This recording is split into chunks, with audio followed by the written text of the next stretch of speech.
آزمائش آنے کا مقصد اللہ تعالیٰ کو بھی ہم سے یہی مطلب ہے کہ ہم اسے یاد کریں، اس سے محبت کریں، ہم اسے بار بار بلائیں، اس کے پاس جائیں۔ مگر مسئلہ پتہ ہے کیا ہے؟ ہم انسان اس کے پاس جاتے ہی تب ہیں جب دنیا ہمیں توڑ چکی ہوتی ہے اور جب ہمارے اوپر کوئی مشکل آتی ہے۔ حقیقت میں وہ سب بھی اللہ کے حکم سے ہی ہوتا ہے تاکہ ہم اس کی طرف متوجہ ہوں، ورنہ تم دیکھو خوشی میں کون اللہ کو یاد کرتا ہے،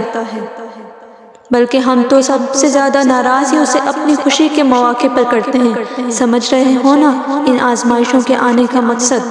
اکثر ہم دیکھتے ہیں کہ ہمارے سامنے والوں کی دعائیں قبول ہو رہی ہیں، ان پر عنایتیں کی جا رہی ہیں اور ہمیں ایک جواب تک نہیں آ رہا۔ مایوسی ہوتی ہے نا کہ ہم بھی تو اتنی ہی دعائیں مانگ رہے ہیں، دل میں طرح طرح کے خیال آتے ہیں کہ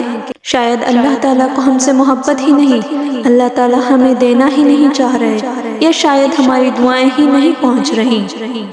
ہم کہانی کا ایک رخ دیکھ کر ہی مایوس ہو جاتے ہیں، مگر ہمیں یہ پتہ نہیں ہوتا کہ جس کی دعاؤں کی قبولیت پر ہم شک کر رہے ہیں، اس نے پتہ نہیں کتنی دیر اس لمحے کا انتظار کیا ہے، اس پر کس کس طرح کی آزمائشیں آئی ہوں گی۔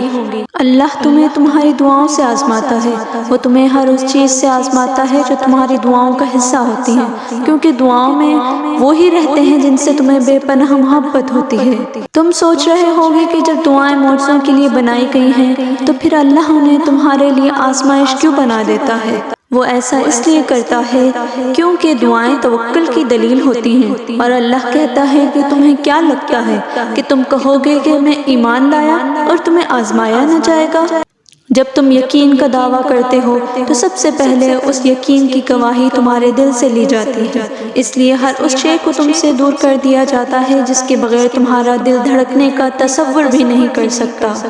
تمہاری سانسوں کی وجہ چھین کر اللہ دیکھتا ہے کہ کیا اتنا توکل ہے تمہیں اس پہ کہ تم اس پر یقین رکھ کر سانسیں لیتے ہو، اور جب تم اس کی رضا کے لیے یہ بھی کر گزرتے ہو تو وہ بھی تمہاری رضا کے لیے کن کی ہر حد تک جاتا ہے۔ اللہ ان دعاؤں کو کبھی نہیں بھولتا جو تم نے اس کی رضا کے لیے قربان کر دی۔ اللہ کے لیے جو کھو دیا جائے وہ کبھی بھی گم نہیں ہوتا، وہ پلٹ کر واپس ضرور آتا ہے، تمہاری ادھوری دعاؤں کی قبولیت بن کر، تمہارے درد کا اجر بن کر، اللہ سے کی گئی تمہاری وفاؤں کا صلہ بن کر۔